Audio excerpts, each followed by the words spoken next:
Usa ka amahan ang nadunggaban patay ang anak sa Quezon, Bukidnon. Samtang tulo ka magbanay ang patay, human gidaro sa truck ang ilang balay sa Valencia City, Bukidnon.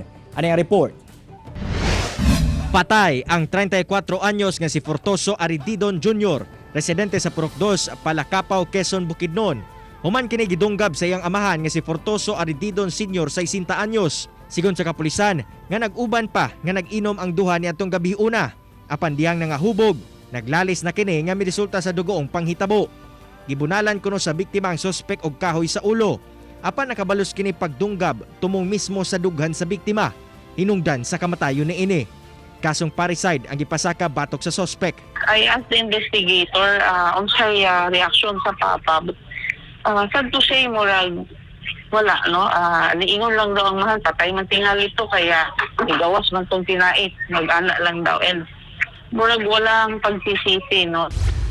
Samtang sa Valencia City, Bukidnon, patay ang tulo ka membro sa pamilyang Palutaw. Human nga madaro ang ilahang balay sa usa ka forward truck sa Purok 10, Barangay Lumbayaw.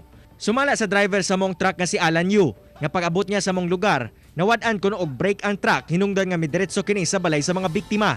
Patay sina Cirelo Palutaw, 85 anyos, Mercy Palutaw, 55 anyos, ug 14 anyos nga menor de edad nga babae.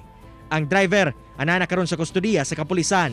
Siguro sa tanang na sakyanan sa nanggagamit sa ilang sakyanan, mga drivers before ta muhawa sa atong panimalay bago nato paandaro na atong sakyanan, bago na mo mulapag diha sa highway, dapat i-check sa nato no. Ako si Cyril Chavez para sa One Mindanao.